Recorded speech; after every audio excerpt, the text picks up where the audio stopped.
Winemaking is a science as it requires patience and creativity. To some, wine is the connector between leisure and good times with family and friends. Huntsville is full of jewels, and located in North Huntsville is one of those jewels, Robyn's Garden Winery. Hear from Roland Carter, the owner of Robyn's Garden Winery, as he shares his story here on The Inside Connection.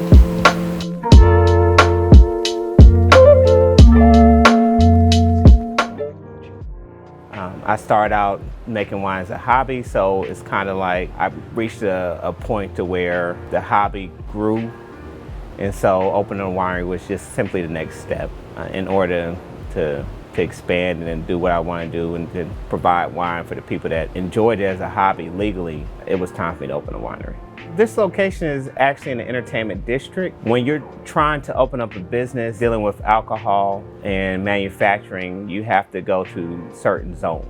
This location right here would happen to be the best location where zoning permitted me to open up at a cost that I can afford. And it was right down the street from the college that I graduated from, Alabama A&M. Everything just worked out. It was just perfect. Robyn's Garden was named after my daughter, Robyn Carter. She passed away from cancer at the age of 13. It's pretty much a tribute to her and her life, her legacy. And it's a place where people can go that may have had everyday stresses, and you can escape that here. So it was just a tribute to her. There's very few Black-owned wineries in the world.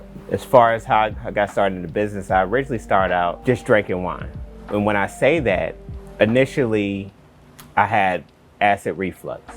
And so, of course, back in college days, you're going to parties and stuff with the guys and so on, and you drank a lot of alcohol back in college days, but my body was rejecting that. It couldn't handle that hard liquor. I would drink, not really feel it after a while, but I would have acid reflux before I can enjoy it. And so I just stopped drinking altogether. And so one day a friend of mine invited me to a wine tasting, probably about a year after I stopped drinking altogether. And I was reluctant. I'm gonna be honest, I had all these conceptions about wines, not for guys, it's this, it's that. I don't drink hard liquor, you're not gonna feel that, it's a waste of time. But I went, and that had to be the best experience ever. I drank about 2 glasses of wine. I did the whole wine tasting. When I made it down to a Shiraz, it was a leopard's leaf African Shiraz. I believe it was at the Museum of Art one day. And when I drank that one glass, I was like, you know how many shots it takes to feel like this?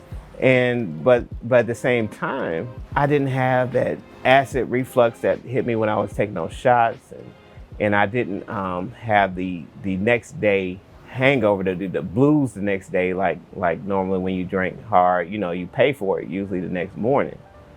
And so I was just relaxed. I was just perfectly relaxed. And so from that point on, I just started going from wine tasting to wine tasting to wine tasting. And then I learned about wineries. I was like, what? You know what I'm saying? So I was like, okay. So once I started going to wineries, it caused me to not desire the store-bought wines as much because it was unique. It was like the difference between picking up Krispy Kreme with the hot now sign on versus getting it from the grocery store. It was a big difference. And so every time I would see an exit off the interstate, the winery exit off the interstate, I would just turn off. It was just exciting, Most wines you really don't like, I didn't like, but there was always one or two that you really, really enjoyed, and I would just buy cases of them, because I knew I couldn't get it again once I got home. And so that's how I kind of got started in the wine game, drinking the wine, the desire for wine, the love for wine. It's just traveling and, you see wine on the interstate. The next thing you know, you're taking flights, going to wine festivals, you're out in Napa Valley, and just loved it. And then once you get to that level, you're seeing all the vineyards, and it's not even about wine anymore. It's about the experience, the culture, the smells, the sight. After years of that, I was, kind of, how things diminish after you didn't hit the heights and then you go something that's not as great. You're just like, yeah, that's good, but it's not as good as that. And so I would go to different wineries in certain regions and I would taste like a Merlot and it was good, or a Pinot, it was good. Then you go to the next winery down the street, drink another Merlot or Pinot, was good, but they were all starting to run together. And so I just started going, well, that was good, but it would be better if they had this. Or that was good, but it would be better if they had this. And one of my friends was like, well, why don't you make it then? And I was like, well, nah, I was just a critic, just talking. And so eventually I went to a winery that kind of upset me by the way they were treating me. And the wine was trash. And I know I can do better than this. Once again, I was reminded, well, why don't you do it? I was like, you know what? I will. It started as kind of like a dare, arrogance and so on and so on. But I did it. So I studied up on it, ordered some books, watched some YouTube videos. And I kind of went down through each step by step, ordered the supplies, and the wine turned out awesome. I really didn't know what I was doing initially other than just straight textbooks, straight tutorials. But the end product, the wine was finished around October of the following year, which was around homecoming season. So around that time, there was a lot of people that came down for homecoming and I brought out the wine. Everybody was like, when you made this? You made this? I was like, yeah. No, you didn't. I was like, yeah, I made it. I need some more, I need some more, I need some more. I was like, okay, I'll make more. So the next year I made more and I started getting really, really creative, started joining organizations and so on so that I can find out what I did wrong, what I need to do better. So I was at work. Someone was like, oh, you make wine? I was like, yeah.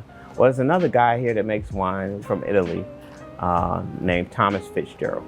I connected with him and I went to his house. They have a vineyard, a small little vineyard. Kind of picked his brain. I would come there and he'd walk me through the steps of the winemaking process, tell me what I should be doing better, what should be doing more efficiently. Just kind of went from there. From that, I got to different organizations. As a result of meeting up with him, he connected me with other people. I ended up entering different wine competitions as a result of that connection. Basically, that mentor led me down a whole nother path, and I just took it and ran with it. You have to have the finances to open up a business. It's not free.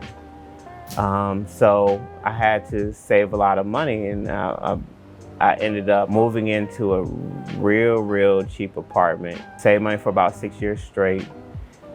So I can acquire the money. That was step one. Step two was, if you never started a business before, especially dealing with alcohol, there are certain barriers. So location was another barrier. Every time I would think I would find a building that was suitable for winemaking, I would always get rejected by the city because it wasn't in the proper zone. That was another barrier. Then once I found the correct building, there was certain things dealing with upgrades that had to be done in order to open.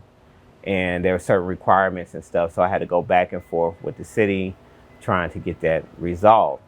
You're dealing with the health department, you're dealing with ABC, you're dealing with Trade and Tax Bureau, you're dealing with insurance, buying insurance.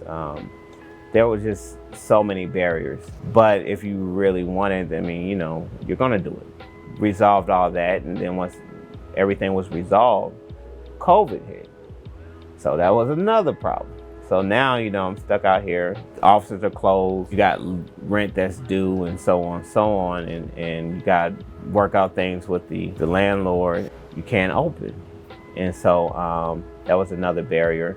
And then once we finally got everything done, come to find out, the city council had to do another vote on whether or not I could manufacture here. This place was already approved for wine consumption, like a bar type environment, but it wasn't approved for manufacturing. So that was another vote at the last minute, pushed me back as well.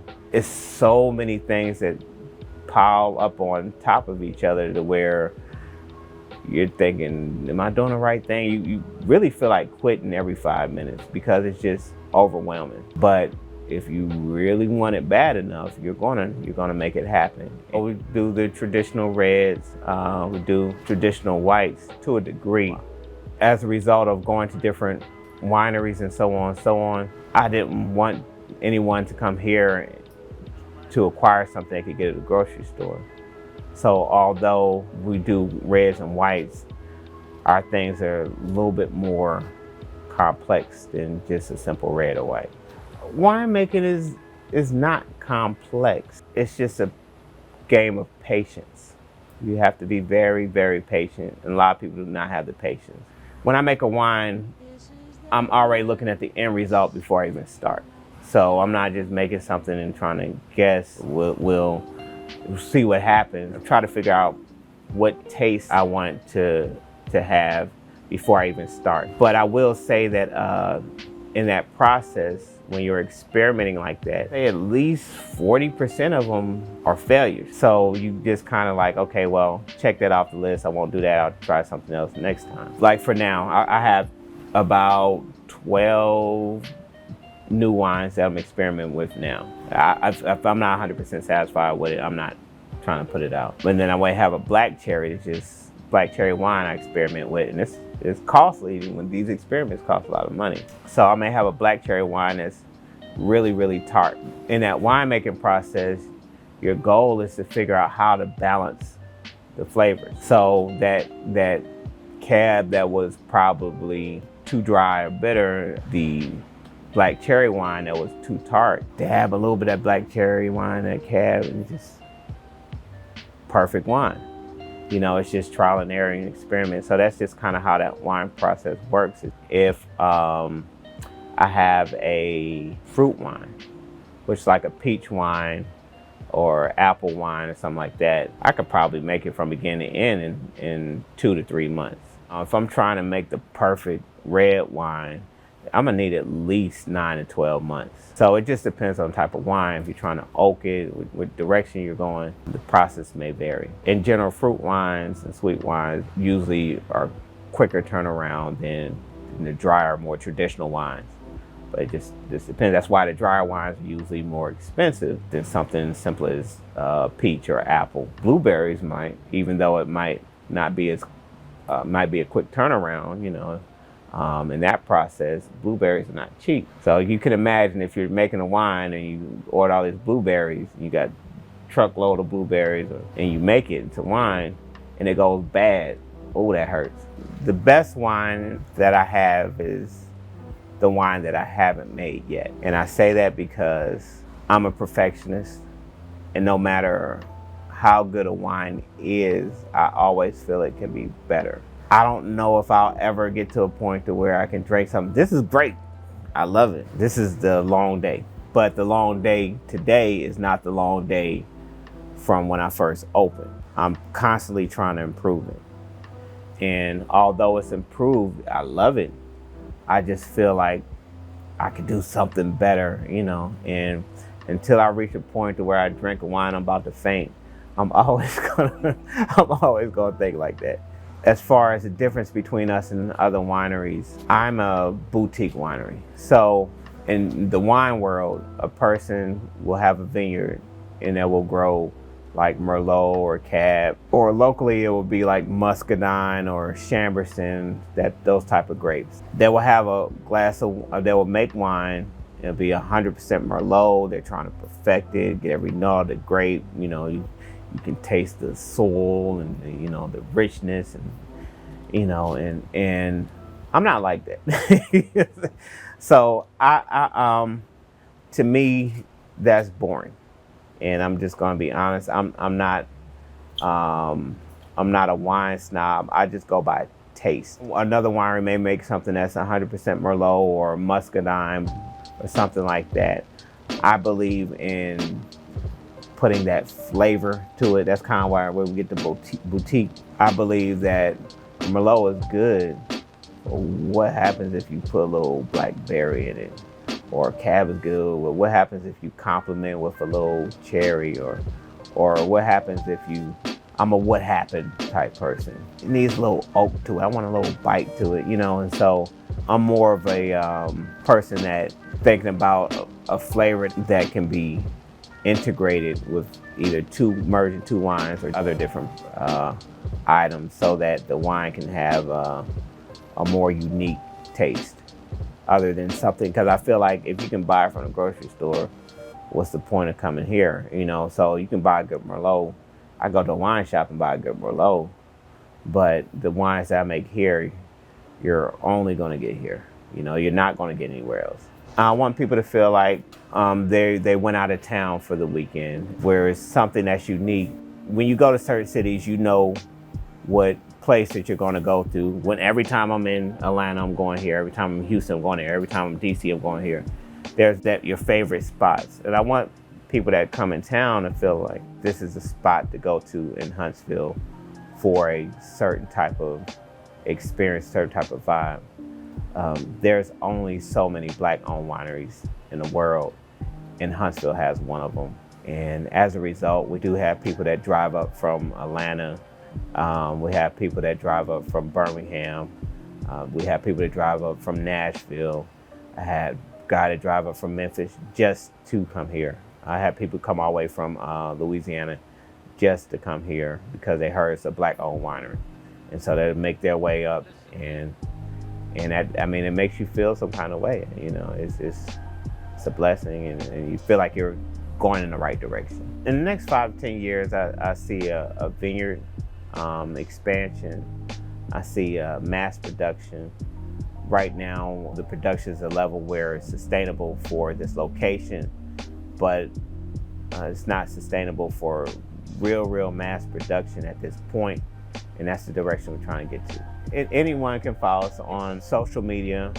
As far as Instagram, is Robyn's Garden Winery, ROBYNS Garden Winery. Facebook, the same thing, Robyn's Garden Winery. You can get to us, our website is robynsgarden.com. Our events are posted on Facebook and Instagram daily, not so much online. However, people can still reserve online for free by going to robynsgarden.com, make a reservation. Just set the day and the time, free reservation, come through and enjoy the wine, enjoy the music, and reservations get priority. This is one of those businesses or those desires where you have so many ideas that you want to do, where it just wakes you up at night. You might be in sleep thinking, oh, I need to do this, I need to do that. One of the ideas that hit me was doing a wine festival here. So as a result, I'm going to drop all the new wines on September 4th. I'm going to make sure that everybody can come here, you know, pay a certain amount, and you have unlimited wines that day only. You know, you can just go around the room and just taste everything, you know, and because that's one of the things that got me excited about wine back in the day, you know. And had it not been for those tastings, those festivals, the things that make wine fun and enjoyable, I'm pretty sure I wouldn't be where I'm at today. And I want other people to develop that interest as well. You just heard from Roland Carter sharing his story behind Robyn's Garden Winery. Robyn's Garden Winery is located at 200 Oakwood Avenue, Suites A and B, Huntsville, Alabama. For more information, you may find Robyn's Garden Winery online at www.robynsgarden.com or on social media. Just search for Robyn's Garden Winery.